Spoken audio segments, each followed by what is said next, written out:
السلام علیکم ناظرین. امریکہ کا آج کل اس کے اندر الیکشن کا دن ہے اور سنسنی خیزی روزانہ دن بدن بڑھتی جا رہی ہے.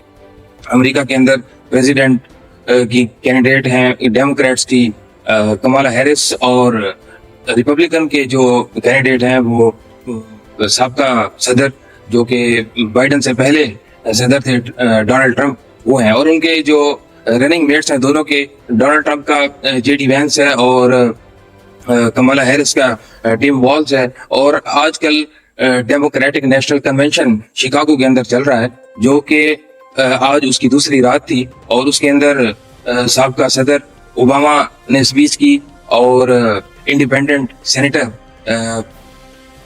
برنی سینڈر اس نے اسپیچ کی. اور اس دوران جو ہے جو فلسطین کے ایکٹیوسٹ ہیں وہ بھی اپنی کیمپین چلا رہے ہیں وہاں پہ کہ جو وہاں پہ فلسطین کے اندر وار جاری ہے اس کو بند کیا جائے، اور اس کے خلاف بہت زیادہ احتجاج ہو رہا ہے امریکہ کے اندر. آج کل جو اس کے اندر میڈیا کے اندر باتیں چل رہی ہیں وہ زیادہ ڈیموکریٹس کی باتیں چل رہی ہیں، کیونکہ آج کل جو ریپبلکنز ہیں وہ ابھی تھوڑا سائڈ پر ہیں، وہ خاموش ہیں. کوئی 3-4 دنوں سے کوئی نیا بیان نہیں آیا ٹرمپ کا. اور ڈیموکریٹس جو ہیں وہ اپنا شکاگو کے اندر ڈیموکریٹک نیشنل کنونشن کر رہے ہیں، اور آج دوسری رات تھی. تو یہ جو حالات ہیں یہ بہت انپریسیڈنٹڈ ہے، اور جو بھی نیا پریزیڈنٹ بنے گا، جو بھی ہوگا، وہ ٹرمپ ہو یا کمالا ہیرس ہو، دونوں کے اوپر بہت زیادہ پریشر ہے، کیونکہ پوری دنیا کے اندر ایسے حالات ہیں. خاص طور پہ اوپر غزہ میں جو اسرائیل جو ہے وہ انسانوں کو قتل کر رہا ہے، فلسطینیوں کو شہید کر رہا ہے دن بدن روزانہ، جو ہے وہ وہاں پہ قتل و غارت گری کا بازار گرم کیا ہوا ہے اس نے. اور نیتن یاہو اس کا وزیر اعظم ہے اسرائیل کا، اور اس کو بہت زیادہ پذیرائی مل رہی ہے، خاص طور کے اوپر جو امریکن کانگریس ہے. جو اب ہم نے لاسٹ دنوں میں دیکھا تھا کہ انہوں نے جب وہ کانگریس کے اندر آ کے اس نے اسپیچ کی تو وہ جو کانگریس کے ممبر تھے وہ اس کو کھڑے ہو کر اس کو جو ہے وہ خراج تحسین پیش کر رہے تھے کہ ہاں تم اچھا کر رہے ہو، تم ٹھیک کر رہے ہو، یعنی اس کو اتنا زیادہ پذیرائی دے رہے تھے کہ وہ ہیرو بنا ہوا تھا. اور اس کے علاوہ جو امریکہ نے سیاست کھیلی ہوئی ہے پوری دنیا کے اندر، جنگیں کروا رہا ہے، ادھر رشیا کو یوکرین کے ساتھ لڑا دیا، اور ادھر چائنا کے اندر بھی اس نے چائنا کو بھی وہ چھیڑتا رہتا ہے، اور تائیوان کے ایشو کے اوپر.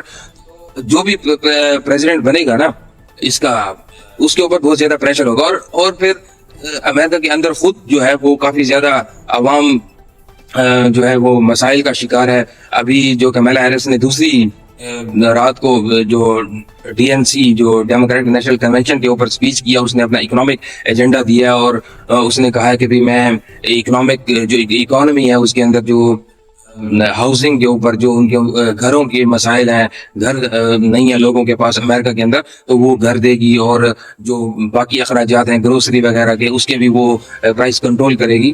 تو یہ سارے کے سارے مسائل ہیں. یہ ایک سینیریو بنا ہوا ہے، بہت زیادہ مشکل سینیریو ہے. اگرچہ یہ لوگ دکھنے میں بہت خوش نظر آتے ہیں کہ ہاں بھائی ٹھیک ہے، جو پریزیڈنٹ کے کینڈیڈیٹس ہیں خاص طور پہ کمالا ہیرس وہ بہت خوش، لیکن اندر سے بہت زیادہ پریشرائز ہے، اس لیے کہ اسرائیل کا ایشو، اسرائیل اور فلسطین کا ایشو بہت زیادہ وہاں پہ ہائپ پکڑ گیا ہے، اور احتجاج ہو رہا ہے، اور لوگ اس کے خلاف بول رہے ہیں. اور وہاں پہ جس طرح کے حالات بنے ہوئے ہیں فلسطین کے اندر، تو وہ ان کے اوپر بہت زیادہ پریشر ہے کہ یہ جو ہے نا وار کو بند کیا جائے. لیکن دوسری طرف اسرائیل کی لابی بہت زیادہ مضبوط ہے امریکہ کے اندر، یو ایس اے کے اندر، کہ آپ نے دیکھا کہ کمالا ہیرس نے اس کو نہیں ملی، کمالا ہیرس اس کو نہیں ملی، لیکن اکیلے میں ملی ہے. نیتن یاہو کو وہ اکیلے میں ملی ہے، اور وہ اکیلے میں کیا بات ہے، اور وہ اس طرح کا سخت بیان نہیں دے پا رہی جس طرح کا عوام اور جو وہاں کی امریکن پاپولیشن ہے وہ ڈیمانڈ کر رہے ہیں.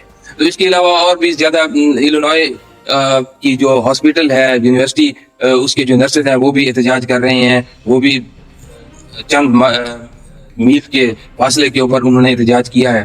تو یہ سارے کے سارے جو سینیریوز ہیں یہ سارے بن کے، اور امیگرینٹس کا بھی مسئلہ ہے. امیگرینٹس جو ہیں وہ ٹرمپ تو ان کو بالکل بھی نہیں اپنے کنٹری کے اندر برداشت کر رہا. وہ کہتا ہے کہ جب اگر میں آ گیا تو میں ان کو نکال دوں گا, میں امیگرینٹس کو نکال دوں گا جن کی تعداد 10 ملین ہے, یعنی 1 کروڑ جو ہے وہ امیگرینٹس کو وہ نکالنا چاہ رہے ہیں. یعنی وہ پوری دنیا سے جتنے بھی لوگ آ رہے ہیں, افریقہ سے, ایشیا سے, ساؤتھ امریکہ سے, جہاں جہاں سے بھی لوگ آ رہے ہیں, اور وہ جو ہے اب آج کی جو اپڈیٹ ہے وہ کہہ رہے ہیں کہ جو کمالا ہیرس ہے وہ بھی امیگرینٹس کے اوپر سختی کرنے کی پالیسی کو اختیار کریں گے. تو یہ سارا سینیریو ہے جس کے اوپر ہم آنے والے دنوں کے اندر بات کریں گے. یہ ابھی ہم نے ایک سینیریو آپ کو بتایا ہے کہ کیا ہونے جا رہا ہے, اور آنے والے جو دن ہوں گے وہ کتنے اہم ہیں, اور اس کے اوپر پوری دنیا کی نظر ہے. امریکہ کے جو الیکشن ہے وہ اس کے اوپر پوری دنیا کی نظر ہوتی ہے, کیونکہ یہ دنیا کی جو ہے وہ امیر ترین نیشن ہے امریکہ, اور اپنے آپ کو کہتا ہے کہ جی میں پاورفل نیشن ہوں, پوری دنیا کے اندر میری اکانومی سب سے بڑی ہے. تو ساری دنیا کے اوپر یہ افیکٹ کرتا ہے یو ایس اے. تو انشاءاللہ ہم فیوچر کے اندر آپ کے ساتھ ان سارے معاملات کے اوپر اپنا انالیسس دیا کریں گے. تو اگر آپ کو ہماری ویڈیوز اچھی لگتی ہیں تو آپ ہمیں سپورٹ کریں, ہمارے چینل کو سبسکرائب کریں اور اس کو شیئر کریں, لائک کریں, تاکہ ہم اپنی ویڈیوز, اپنے انالیسس, اپنا پوائنٹ آف ویو اور پوری دنیا کے اندر کیا کیا کچھ ہو رہا ہے اور بھی ایونٹس کے اوپر ہم آپ کے ساتھ بات کیا کریں گے ریگولرلی انشاءاللہ. ابھی تک جو اپڈیٹس ہیں وہ میں نے آپ کو دے دی ہیں. ابھی جیسے جیسے اپڈیٹس آئیں گی الیکشنز کے بارے میں یو ایس اے کے اندر, تو جو نیو ڈیولپمنٹس ہوں گی تو اس کے بارے میں ہم آپ کو اپڈیٹ کریں گے. تب تک کے لیے اپنا خیال رکھیں اور ہمارے چینل کو ضرور سبسکرائب کریں. شکریہ.